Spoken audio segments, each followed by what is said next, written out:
Varicose veins కి సరైన చికిత్స కోసం సంప్రదించండి ఎవిస్ హాస్పిటల్.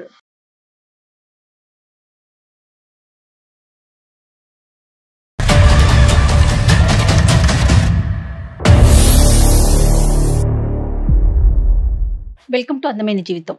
నమస్తే డాక్టర్ గారు. నమస్తే. చాలా అర్జెంటు, నాకు మీ వైపు నుంచి డాక్టర్ గారు ఒక సలహా కావాలి అని చెప్పేసి ఒక 15 రోజుల్లో పెళ్లి ఉందనగా ఒక 4 రోజుల క్రితం ఒకసారి మాట్లాడదామండి. తప్పకుండా. ఎందుకంటే మనం లైఫ్ ఈవెంట్స్ అంటూ ఉంటాం. అవునవును. అలాంటి లైఫ్ ఈవెంట్స్ లో అతి ప్రమాదకరమైనది. అవునండి, అవునవును. 2 కుటుంబాలని హలో హలో రాహుల్ గారండి? హలో, ఎవరు? నేను జయానండి, అందమైన జీవితం ప్రోగ్రామ్ నుంచి కాల్ చేస్తున్నాను. హలో మేడం, నమస్తే మేడం. నమస్తే అండి. నమస్తే రాహుల్ గారు. మేడం మేడం మీరు ఇంత తొందరగా రియాక్ట్ అవుతారు అనుకోలేదు మేడం. అయితే డాక్టర్ గారు ఉన్నారు, డాక్టర్ కళ్యాణ్ చక్రవర్తి గారు కూడా ఉన్నారు స్టూడియోలో. మేడం మేడం ఒక్కసారి మీ thank you so much madam for calling. మీ కాల్ కోసం వెయిట్ చేస్తున్నాను మేడం.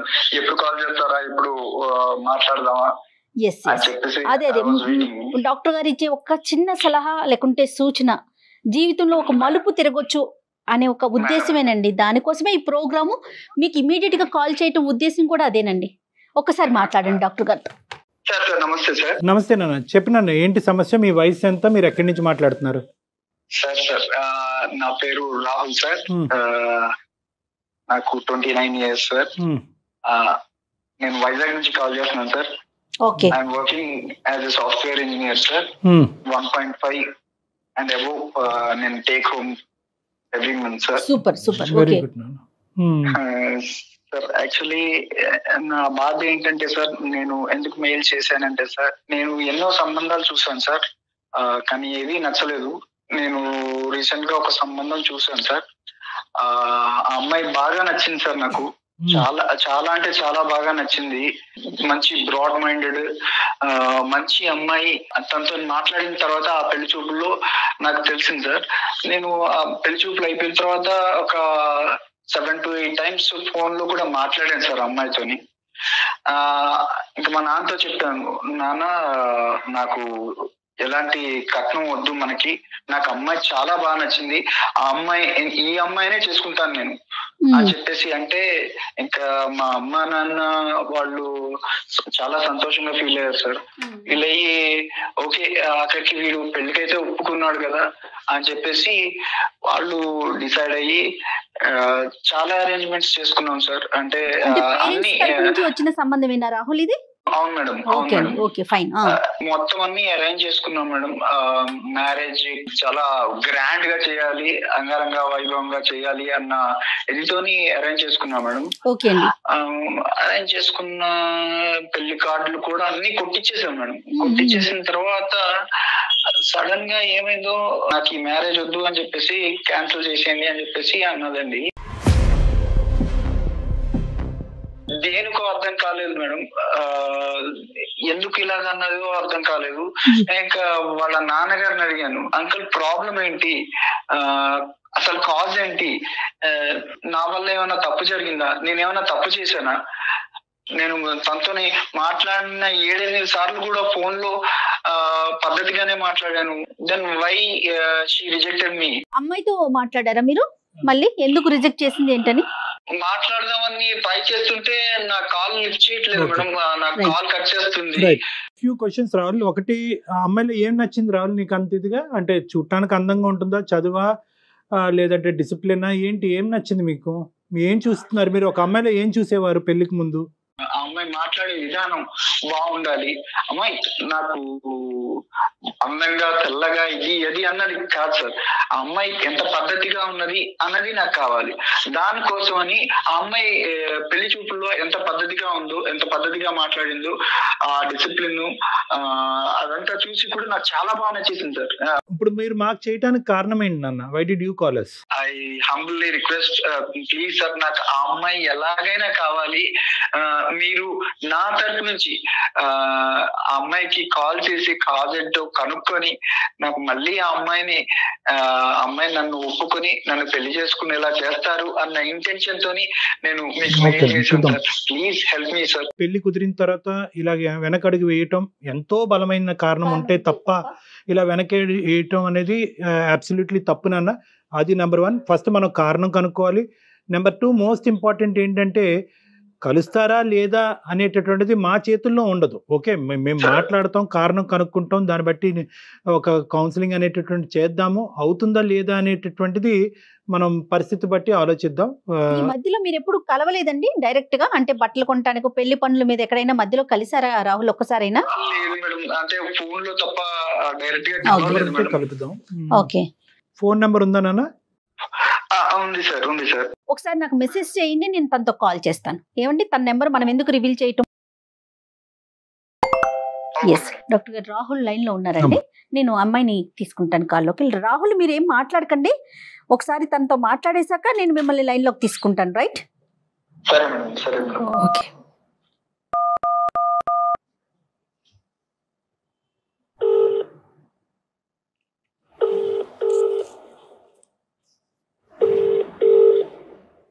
హలో హలో హలో, నేను సుమన్ టీవీ నుంచి మాట్లాడుతున్నానండి, అందమైన జీవితం ప్రోగ్రామ్ నుంచి. మీతో కొంచెం, నాతో పాటు డాక్టర్ కళ్యాణ్ చక్రవర్తి గారు కూడా ఉన్నారు. ఓకే. ఒక చిన్న విషయం మీద మీతో మాట్లాడదామని కాల్ చేశాను. మీరు పర్మిషన్ ఇస్తే మాట్లాడతామండి. తప్పకుండా అండి. రైట్ డాక్టర్ గారు. అమ్మ నందిని, సారీ అమ్మా, మీరు మాకు మీకు చెప్పకుండా మేము ఇలాగా సర్ప్రైజింగ్గా మీకు కాల్ చేయడానికి ప్రధానమైన కారణం ఒక సెన్సిటివ్ ఇష్యూ గురించి డిస్కస్ చేయడానికి. మాకు రాహుల్ అనే అబ్బాయి ఫోన్ చేశాడమ్మా, మెయిల్ చేశాడు, మేము కాల్ బ్యాక్ చేశాము. ఈ మధ్యన మీకు మ్యారేజ్ కుదిరిందంట, తర్వాత అనుకున్నటువంటి అనివార్య కారణాల వల్ల మ్యారేజ్ క్యాన్సిల్ చేసుకోవాల్సినటువంటి పరిస్థితి ఏర్పడిందంట. ప్రధానంగా కారణం తెలుసుకోవాలని అనుకుంటున్నాడు. పెద్దలను అడిగినా కూడా కారణం తెలియనటువంటి కారణం, అప్పటి వరకు మాట్లాడినటువంటి అమ్మాయి ఎందుకు ఇలాగా యూటర్న్ తీసుకుంది అనేది తెలుసుకోవాలని అనుకుంటున్నాడు. ఒక్కసారి మనం రాహుల్కి ఫోన్ కలుపుదాం అమ్మా, ఇఫ్ యూ డోంట్ మైండ్. ఒక విషయానికి దానికి తగినట్టుగా దానికి మంచో చెడో ఒక కారణం తెలిసిపోతే అవతల వ్యక్తులు కూడా కొంత కూల్ గా ఉంటారేమో అని అనిపించింది నందిని గారు. మీరేమంటారు చెప్పండి, పూర్తిగా మీదే నిర్ణయం అండి. నేను అతనితో మాట్లాడే ముందు కాసేపు మీతో మాట్లాడచ్చా అండి? డెఫినెట్లీ చెప్పండి.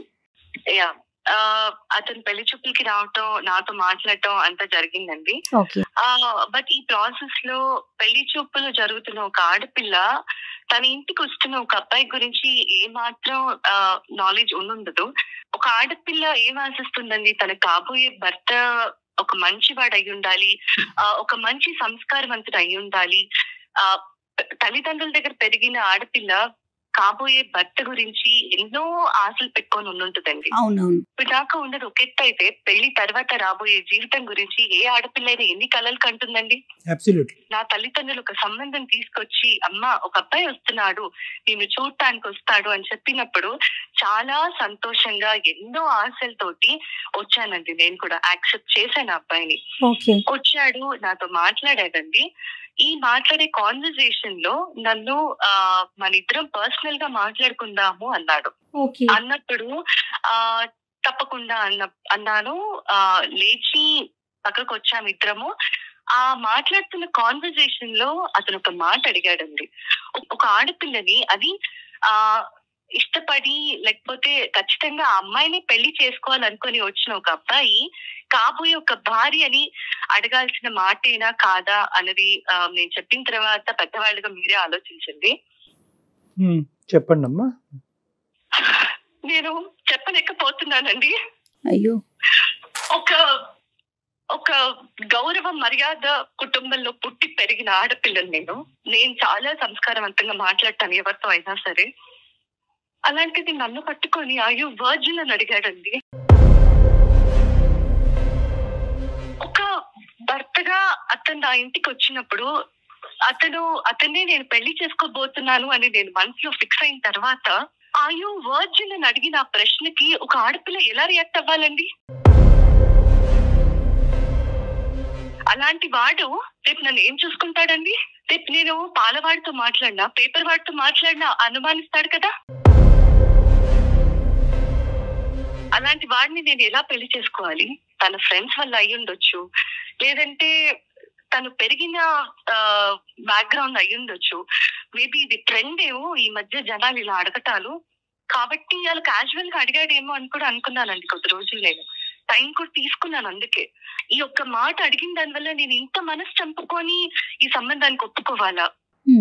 నాకేమంత అవసరం? లోపల నేను ఎంత కృషించిపోయానో నాకు తెలిసింది. ఆ మాటకి అతని మొహం చూడాలన్నా, తిరిగి మళ్ళీ అతనితో మాట్లాడాలన్నా నాకు ఎలా మనసు వస్తుంది? సారీ అమ్మా, నిజంగా ఈ అబ్బాయి ఈ మాట నిన్ను అడిగాడని మాకు తెలుసుంటే అసలు మీకు కాలే చేయకుండా ఉండేవాడు. ఎందుకంటే because this ends all conversations. ఈ ఒక్క ప్రశ్న ఏదైతే, ఈ అసభ్యకరమైనటువంటి ప్రశ్న ఏదైతే ఈ అబ్బాయి నిన్ను అడిగాడో, మరి తెలివి ఉండి అడిగాడా, తెలివి తక్కువగా అడిగాడా, మత్తులో అడిగాడో మాకు తెలియదు, కానీ ఏదైతే ఇది అడిగాడో this puts an end to all conversations. పెళ్ళి అనేటటువంటిది కుదిరింది, వెడ్డింగ్ ఇన్విటేషన్స్ వేశారు, అందరినీ పిలుచుకున్నారు, కాబట్టి ఈ కారణం అనేటటువంటిది ప్రపంచానికి తెలియాలి కాబట్టి మేము ఫోన్ చేసాం. ఒక 10 నిమిషాలు ఒక మనిషితో మాట్లాడితే చాలు కదా డాక్టర్ గారు, అతని క్యారెక్టర్ ఏంటో, అతని మనస్తత్వం ఏంటో తెలుసుకోవటానికి. కాదమ్మా నందిని, సహజంగా ఏంటంటే ఇలాంటి సినారియోస్లో అబ్బాయిలు అమ్మాయిలను కొన్ని ప్రశ్నలు అడుగుతారు, అమ్మాయిలు అబ్బాయిలను కూడా ప్రశ్నలు అడుగుతారు. అవతల వాళ్ళ సెన్సిటివిటీస్ అర్థం చేసుకుని నీ లైఫ్లో ఎవరైనా ఉన్నారా అనేటటువంటిది ఒక ప్రశ్న అడుగుతారు. నెంబర్ 2, ఆ లైఫ్లో ఉండేటటువంటి వ్యక్తి ఎలా వెళ్ళిపోయారు అనేది అడుగుతారు. డైరెక్ట్గా ఈ ఫిజికల్ ఇంటిమసీకి సంబంధించినటువంటి ఒక అంశాన్ని, చాలా సెన్సిటివ్ అంశం ఒక ఆడపిల్లకి, ఆ అంశం ముట్టుకునేటప్పటికి మీకు చాలా మనసు చాలా హర్టింగ్ అనిపించింది, మనసు విరిగిపోయింది. నందిని, మీరు అనుమతిస్తే ఒక్కసారి రాహుల్ని లైన్లోకి తీసుకుందాం నందిని. అంటే విషయం ఏంటి అనేది అతనికి తెలిసింది అనుకోండి, అతను చేసిన దానికి అతను పశ్చాత్తాపడతాడా, లేకుంటే ఇంకా అది అప్ టు అతని పరిస్థితి. ఈ ఇష్యూని నందిని ఎంత గాయపడినా, ఎంత బాధపడినా ఈ ఇష్యూని క్లోజ్ చేయవలసినటువంటి బాధ్యత మీ మీద ఉంది. ఇది ఓన్లీ పెళ్లి చూపులు, పెళ్లి చేయాలని అనుకోవటం కాదు, ముహూర్తాలు పెట్టుకుని పిలుపులో జరిగినటువంటి ఒక పెళ్లికి ముందు జరిగేటటువంటి ఒక చాలా పెద్ద తంతు. ఇది ఇద్దరు మనుషులకు సంబంధించింది కాదు, 2 కుటుంబాలకు సంబంధించినటువంటి అంశం. ఈ అబ్బాయి ఇలా మాట్లాడినా కూడా అట్లీస్ట్ వాళ్ళ తల్లిదండ్రులకి ఎందుకు ఇది జరిగింది అనే అంశం తెలియాలి, కాబట్టి ఈరోజు మీరు రాహుల్తో మాట్లాడితే బాగుంటుందని నాకు అనిపిస్తుంది. ఓకే, ఒక్కసారి రాహుల్ని నేను కనెక్ట్ చేస్తానండి. రాహుల్ గారు, నేను నందినితో మాట్లాడానండి, డాక్టర్ గారు కూడా మాట్లాడారు. ఒక్కసారి మీతో మాట్లాడతారట. దయచేసి ఇష్యూని పెంచుకోవద్దండి, ఒకసారి ఆవిడ ఏం చెప్తున్నారో వినండి. ఓకే నందిని గారు, రాహుల్ లైన్ లో ఉన్నారండి, మాట్లాడండి. హలో హలో నందిని, నేను రాహుల్. రాహుల్, అది కాదు నందిని, ఎందుకు రిజెక్ట్ చేసావు చెప్తావా నందిని? నువ్వు నాతో ఏమన్నావు? పర్సనల్ గా మాట్లాడడం ఇద్దరం అన్నావా? పెళ్లి తీసుకెళ్ళి మరి అన్నావు కదా. నువ్వు ఇంత చేసి పబ్లిక్ లో పెట్టావు కదా ఇష్యూని. ఇంకా నేను పబ్లిక్ లోకి వచ్చాక కూడా చెప్పకపోతే, నువ్వు నన్ను ఎంత హర్ట్ చేసావు అన్నది చెప్పకపోతే, నలుగురిలో నేను తలదించుకొని బతకాల్సిన అవసరం వస్తుంది. నువ్వేం అడిగావు నన్ను ఒకసారి గుర్తు తెచ్చుకో రాహుల్.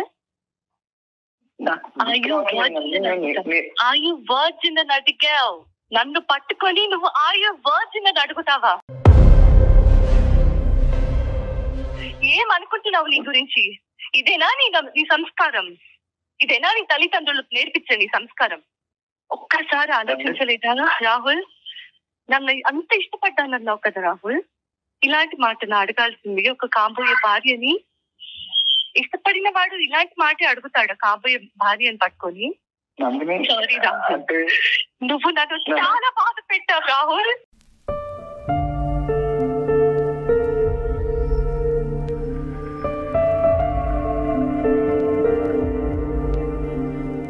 నేను ఎంతో పెయిన్ తీసుకున్నాను రాహుల్. నేను ఎప్పటికీ క్షమించుకోలేను. నేను ఈ మాట నీతో నాకు నీతో మాట్లాడటం ఇష్టం లేకపోయినా బయట పెట్టాల్సిన అవసరం వచ్చింది కాబట్టి, ఇంకా మీదటైనా ఇంకొకరితో మాట్లాడే ముందు కనీసం ఆలోచించి మాట్లాడతావని మాత్రమే చెప్తున్నాను రాహుల్. నందిని, నేను నిన్ను కావాలని అడగలేదు నందిని, అదేదో బై మిస్టేక్ గా.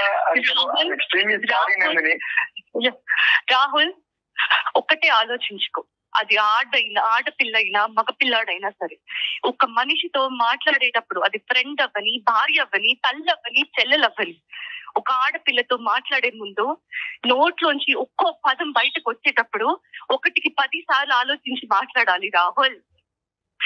నువ్వు నన్ను ఇష్టపడ్డానంటే నా ఇంటికి నా తల్లిదండ్రులు నీ ఫ్యామిలీ అందరినీ పెళ్లి చూపులకి పిలిచారు. నీ గురించి, నీ పేరెంట్స్ గురించి నాకు చెప్పి ఈ పెళ్లి చూపులు జరుగుతున్నాయి అని నన్ను కూర్చోపెట్టినప్పుడు, ఒక ఆడపిల్లగా నా కాబోయే భర్తను నేను చూసుకుంటున్నానని ఎంతో ఆశతో నేను వచ్చి కూర్చుంటే పక్కకు పిలిచి "Are you virgin" అని అడుగుతావా? నన్ను చెక్ చేస్తావా నువ్వు? నన్ను అనుమానిస్తున్నావా నువ్వు? గ్రేట్ రాహుల్. ఒకసారి ఇదే పని, ఇదే ప్రశ్న నేను నిన్ను అడుగున్నా, లేదా నేనే నిన్ను టెస్ట్ చేసుకోమని చెప్పుంటే నువ్వు మొహం ఎక్కడ పెట్టుకునేవాడి రాహుల్? నేను నీ స్థానంలో ఉండి ఇదే ప్రశ్న నా నోట్లోంచి నిన్ను అడుగుంటే నువ్వు నన్ను క్షమిస్తావా? అదొకటే గుర్తుపెట్టుకో రాహుల్, నువ్వు అడిగింది తప్పు. ఇంకెప్పుడు నాతో మాట్లాడాలని కానీ నన్ను కలవాలని కానీ ప్రయత్నించకు. నందిని ప్లీజ్ నందిని, నువ్వు అలా కనుక, నువ్వు అంటే చాలా ఇష్టం నందిని. చాలా ఇష్టం అయితేనే ఇలాంటి ప్రశ్న అడుగుతావా రాహుల్? నందిని బై మిస్టేక్ ఏదో అలా జరిగిపోయింది నందిని, అలా అడిగేసాను. కానీ నాకు నువ్వంటే చాలా ఇష్టం నందిని. నువ్వు నేను పెళ్లి చేసుకుంటే నిన్నే చేసుకుంటాను నందిని. Please Nandini, sorry Nandini. రాహుల్, నీది చాలా గొప్ప సంస్కారం. ఇలాంటి సంస్కారహీనులు నాకు అనవసరం రాహుల్. నేను ఆల్రెడీ నిర్ణయం తీసుకున్నాను రాహుల్. కాబట్టి దయచేసి ఇంకోసారి ఈ టాపిక్ ఇంకా నా దగ్గరికి తీసుకురావద్దు. పెద్దవాళ్ళగా వాళ్ళు ఏం చేయాలో చేస్తారు. ఓకే ప్లీజ్ నందిని, నన్ను అర్థం చేసుకో నందిని. రాహుల్ ప్లీజ్ రాహుల్, నువ్వు అంటే చాలా ఇష్టం నందిని. నేను చేసుకుంటే నేనే చేసుకుంటాను నందిని. ప్లీజ్ నందిని.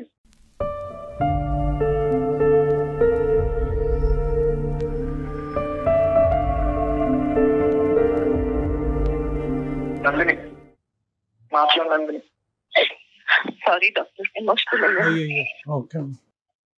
నా వల్ల తప్పు జరిగిపోయిందండి. అంటే నేనేదో బై మిస్టేక్, నేను కావాలని నందిని నేను అనుమానం పడలేదు, లేకపోతే నన్ను అలా అడగలేదు.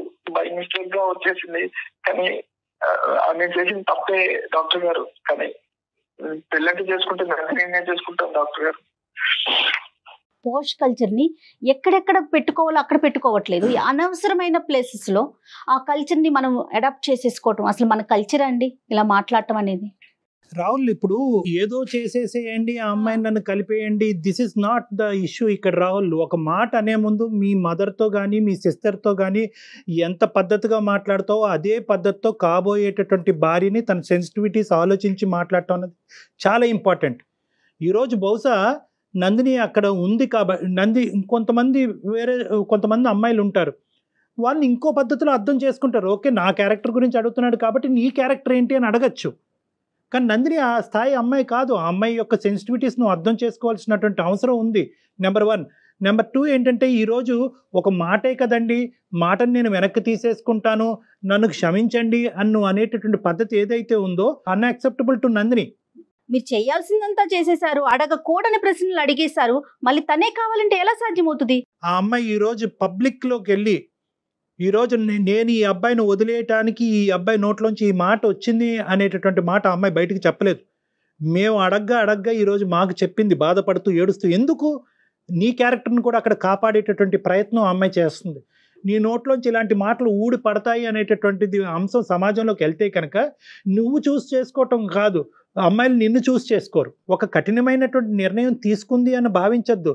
ఎంత కఠినంగా ఆ అమ్మాయి మనసు గాయపడింది అన్నది ఆలోచించాలి. మీరు అమ్మాయి స్థానంలో నిలబడి పెళ్లి కొడుకు తరపున పెళ్లి కూతురు వాళ్ళు, పెళ్లి కూతురు తరపున పెళ్లి కొడుకు వాళ్ళు, ఎలా పేరెంట్స్ పెద్దవాళ్ళు వాళ్ళకి తెలియకుండా వీళ్ళు ఏంటి అనేది ఎంక్వైరీ చేస్తారు, కానీ డైరెక్ట్ గా అడిగేస్తారా ఎవరైనా?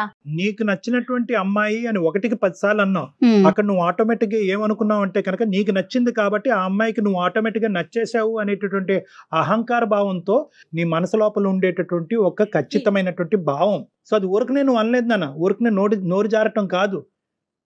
నీకేంటంటే ఇంత చక్కటి అమ్మాయి, ఇంత అందమైనటువంటి అమ్మాయి బహుశా నాకు కాకుండా వేరే వాళ్ళతో ఏమన్నా ఒక స్నేహపూరితంగా ఉందా అనేటటువంటి ఒక ఆలోచన నేను లోపల పిండేయటం వల్ల పెళ్లికి ముందు ఈ టోన్తో వచ్చింది. పెళ్లి తర్వాత ఏ టోన్తో ఏ యాక్షన్తో వస్తుంది అనేటటువంటి ఆలోచనతో ఆ అమ్మాయి ముందు జాగ్రత్త చర్యగా బయటపడింది. 4 రోజుల ముందు క్యాన్సిల్ చేసుకుంది తను. ఒక పెళ్లి కుదిరిన తర్వాత ఈ సంఘటన జరిగింది అన్నది ఒక్కటే ఒక ప్రధానమైనటువంటి బాధ. రెండోది ఏంటంటే ఇక్కడ కేవలం మాట అన్న నువ్వు ఒక్కడవే కాదు, నీ కుటుంబ సభ్యులందరూ కూడా సమాధానం చెప్పుకుని బాధపడేటటువంటి పరిస్థితి వస్తుంది. రేపొద్దున ఇంకో సంబంధం వచ్చినా కూడా అది ఎటువంటి పరిస్థితుల్లో ఎలాంటి సంబంధం వస్తుంది అనేటటువంటి ప్రశ్న అందరి మనసులో ఉంటుంది. మాకు సారీ ఎందుకు నాన్న? నీ జీవితానికి నువ్వు సారీ చెప్పుకోవాలి. నీ జీవితానికి నువ్వు చేసుకున్న పనికి నువ్వు సారీ చెప్పుకోవాలి. Anyway whatever it is, you have learned a lesson. ఒక అమ్మాయి యొక్క సున్నితమైన మనస్తత్వం గురించి నేర్చుకున్నావు. Move on and try to see another girl. మళ్ళీ ఇంకో అమ్మాయిని చూడండి, పెళ్లి చూపులు కానివ్వండి. మీరు మంచి పొజిషన్లో ఉన్నారు, మీ మనస్తత్వం మనసు కూడా మంచిదే అని నాకు అనిపిస్తుంది. You go ahead and try to see for better alliances నాన్న. అండ్ వన్ మోర్ థింగ్ ఏంటంటే ప్రతి అమ్మాయికి కూడా మనసు ఉంటుందండి. మాట్లాడేటప్పుడు చాలా జాగ్రత్తగా మాట్లాడండి. Madam sorry madam, extremely sorry. కానీ ఈ ఇష్యూని ఇంతటితో వదిలేసేయండి రాహుల్. అమ్మాయి అంటే నాకు ఇంకా వద్దండి. ఇష్టపడ్డారు, అభిమానించారు, భార్య కింద చేసుకోవాలి అని అనుకున్నారు. ఒక పొరపాటు పనుల వల్ల ఆ ఇష్టం కాస్త ఇప్పుడు దూరం అయింది అంతే. ఇంక అక్కడితో వదిలేసేయండి. ఇంకా నాకు ఇష్టం, ఇందాక అమ్మాయి ఒక వార్నింగ్ ఇచ్చింది మీకు, ఇంక ఇక్కడితో వదిలేసాయి. నాకు కమ్యూనికేట్ చేయటం కానీ, సంప్రదించటం కానీ, నెగోషియేట్ చేయటం కానీ చెయ్యొద్దు. ఆ మాటకి నా మనసు గాయపడింది, దీన్ని ఇక్కడితో వదిలేసాయి అని చెప్పింది కాబట్టి అట్లీస్ట్ ఈ మాట కన్నా ఆ అమ్మాయి రెస్పెక్ట్ ఇవ్వండి. Sir I am seriously apologize sir. Okay ఈ ఇష్యూ ఇంతటితో వదిలేసేయండి Rahul. Okay, console yourself Rahul, console yourself. మిమ్మల్ని మీరు కంట్రోల్ చేసుకోండి. Move forward in life. ఇలాంటి సంఘటనలు జరుగుతూనే ఉంటాయి జీవితంలో. మళ్ళీ బెటర్ అవకాశాలు, బెటర్ ఆపర్చునిటీస్ రావాలి అని కోరుకోవాలి. వచ్చినప్పుడు మాత్రం కొద్ది జాగ్రత్తగా వ్యవహరించాలన్నది మాత్రం గుర్తుపెట్టుకోండి. రైట్ రాహుల్. నందిని ఉన్నారా మీరు లైన్ లో? తను కట్ చేసేసింది. తనకి ఇంకా మాట్లాడటం ప్రొలాంగ్ చేయడం నచ్చట్లేదు. రూల్ అవుట్ అయిపోయింది. ఆ విషయం మనం అమ్మాయిని కూడా రిక్వెస్ట్ చేయకూడదు, కన్విన్స్ చేయాలని ట్రై చేయకూడదు. అది మన ఇది కాదు.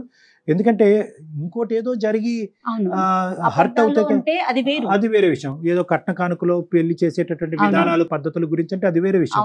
నీ క్యారెక్టర్ లో ప్యూరిటీ ఉందా అని ఒక అడిగేటప్పటికి ఇంకా దానికి మించినటువంటి అస్సలు లేదండి. మంచి నిర్ణయం తీసుకుందనే అనుకోవాలేమో నిజం చెప్పాలి అంటే. రైట్, ఇతను కూడా ఆలోచనలో పడినట్లుగా అనిపిస్తుంది. రైట్ అండి, థ్యాంక్ యూ అండి, నమస్తే. సుమన్ టీవీలో మీ పర్సనల్ అండ్ బిజినెస్ ప్రమోషన్స్ కోసం కింది నెంబర్కి కాంటాక్ట్ చేయండి.